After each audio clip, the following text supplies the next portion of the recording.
bagus kita organisir. Tetapi pemerintah tentu akan mulai kasih sinyal bahwa ini berbahaya segala macam. Sama seperti Anies Baswedan mulai disorot oleh media massa, diatur sedemikian rupa semoga dia dikadrun-kadrunkan, dia beberapa proyeknya mulai disorot kembali itu. Jadi bagian untuk membatalkan kompetisi politik. Padahal dia udah punya, dia maksudnya koalisi itu punya 20%, tapi masih curiga dan takut bersaing dengan orang yang nggak punya tiket. Kalau Anies nggak punya tiket, ngapain dimusuhi? Kan itu masalahnya kan. Tapi saya percaya semakin dimusuhi, semakin orang lihat bahwa sebetulnya ada ketidakjujuran yang sedang dipasang untuk menghalangi Anies. Itu masalahnya.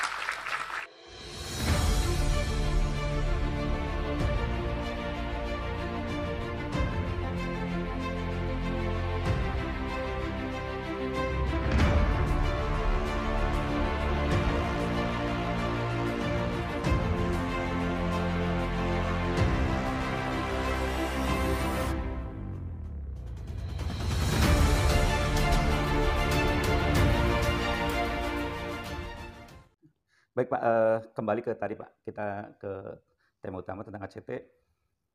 Ini Pak, ini ada tuduhan dari, saya sebut itu para buzzer ya Pak ya? Ya. Para buzzer yang dikaitkan dengan Anies Baswedan Pak. Bahwa Anies Baswedan terlibat, padahal video yang diunggah oleh Abu Janda ini adalah settingan, editan, seperti itu. Nah, mungkinkah Pak di sini Anies Baswedan itu menjadi sasaran tembak atau memang di sini termasuk mungkinkah Anies Baswedan ini termasuk Islam garis keras gitu Pak? Jadi mengenai Pak Anies gitu kan, itu kan di zamannya Ahok dulu kan, ya ada sakit hatinya mereka kalah di Jakarta. Dimulai dari Pilkada DKI itu ya? Mulai dari Pilkada DKI. Tapi bukan Pak Anies saja yang dianggap lawan atau dianggap merepotkan pemerintah atau kompetitor yang menyebabkan mereka akan gagal, itu pasti akan di stigma segala macam. Berbuat baik aja itu pasti akan dianggap salah gitu kan.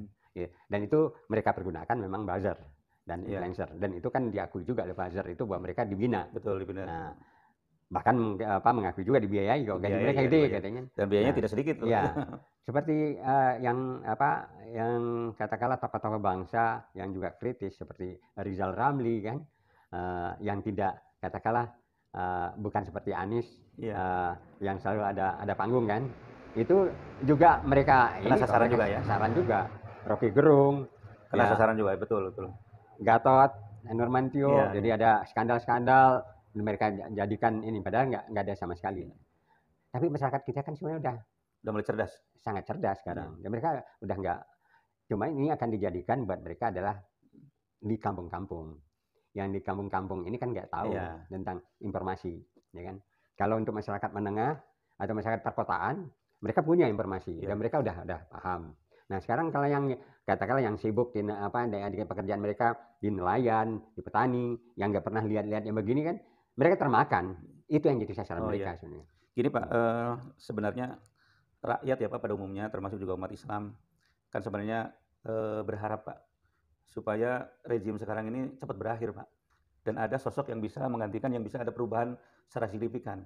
Nah salah satunya kan itu yang kita lihat sekarang dari track record di Jakarta itu kan Anies Baswedan ya. Nah tapi sekarang sepertinya Pak Anies ini selalu mendapat serangan-serangan yang sangat gencar, bahkan termasuk kampanye hitam Pak. Gitu. Ya itu yang memang arahnya ke sana Pak ya? Ya kan itu yang saya katakan tadi. Pak Anies, semua tokoh-tokoh yang dianggap ini pasti akan jadikan sasaran mereka. Apapun akan mereka jadi peluru untuk ya sampai dengan masalah-masalah balap mobil Formula E. Ya kan kita juga sadar yang namanya semua BUMN tidak ada yang membantu satu kan. Jadi itu tapi jauh sebelumnya itu kan juga disasar terus ya. Kan dari mulai diizin di Monas sudah diizinkan gitu ya. Iya. Nah, tinggal sekarang bagaimana Pak Anies selalu menambahkan dirinya bahwa tidak sesuai, tidak sama. Nah, itu saya lihat udah baik. Betul. Begitu juga tokoh-tokoh lain selain Pak Anies kan jalan terus mereka. Toh masyarakat jadi menilai. Jadi kalau menurut saya nggak perlu dikhawatirkan juga mereka yang bazar-bazar ini atau influencer ini. Malah kadang-kadang kalau dalam sistem sosial media itu ada yang dipakai oleh Luhut Binsar Panjaitan mega data big data ya kan, itu malah semakin banyak diserang, ya, semakin banyak dibicarakan, baik itu negatif ataupun positif dibicarakan, malah big data semakin naik. Oh iya. Keuntungannya jadi itu. Jadi insya Allah Pak, walaupun serangan bertubi-tubi, termasuk juga fitnah ya Pak ya, fitnah yang bertubi-tubi. Ya, kalau masalah udah menyangkut fitnah itu Allah juga ya pasti tidak nggak perlu diamkan begitu saja. Nggak perlu dibela oleh manusia aja. Ya. Langsung akan terjadi hukuman. Dan insya Allah ini juga yang akan terjadi kepada Anies Baswedan. Contohnya itu gelaran Formula E ya Pak ya, yang dibombardir begitu dahsyat, tapi akhirnya berhasil ya. Walaupun sebenarnya diboikot oleh BUMN itu. Sampai sekarang juga kan lagi diincar juga masalah pendanaannya. Pokoknya dicari-cari sampai ke lubang semut pun akan dicari-cari terus seperti itu ya. Karena itu dianggap sebagai kompetitor yang berbahaya buat terusnya status quo. Jadi bagaimanapun mereka-mereka yang berkuasa atau katakanlah Taiwan ini kan ingin kekuasaan yang berikutnya adalah juga tetap menjaga zona nyaman mereka. Gitu. Nah mereka akan bikin suatu, yang mereka nggak diem, mereka juga bikin, nah dengan berbagai cara untuk menaikkan citra dari yang mereka inginkan, boneka yang mereka ciptakan, lalu lawannya ini mereka ini. Jadi dua cara mereka strateginya, satu dinaikkan yang ini, lawan kompetitor dari yang berbahaya menurut mereka akan ini kan dihancurkan. Ya, dihancurkan. Tapi kan itu juga pekerjaan yang sangat sulit juga buat mereka. Nah, tinggal keyakinan kita, walaupun misalnya katakanlah tidak lagi jadi gubernur, ya panggungnya juga sudah tidak ada dan mereka akan tutup semua dengan segala cara. Ya, tinggal bagaimana ujian juga buat Anies, bagaimana dia keluar dalam hal yang seperti itu. Sahabat sekalian.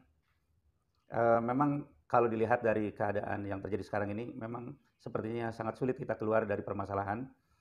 Tetapi kita tetap optimis, sahabat sekalian, karena apa? Semua kerja baik itu akan berbuah baik.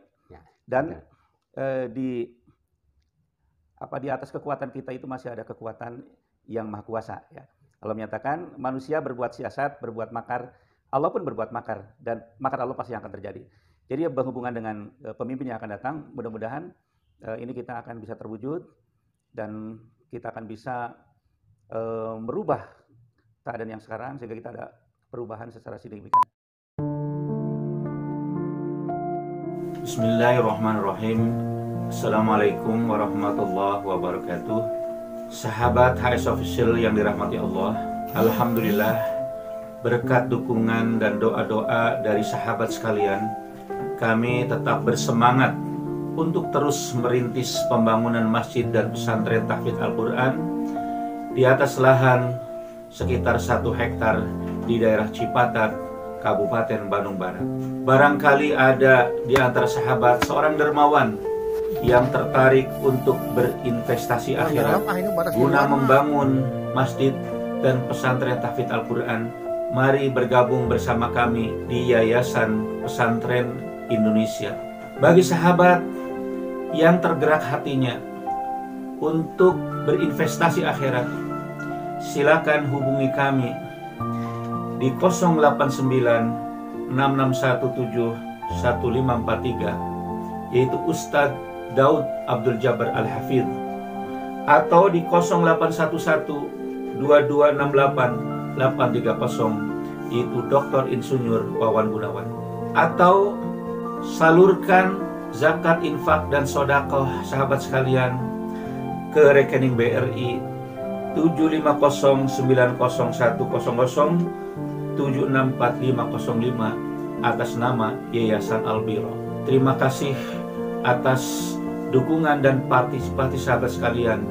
Semoga Allah senantiasa merahmati kita sekalian. Terima kasih. Jazakumullah khairan katsiran.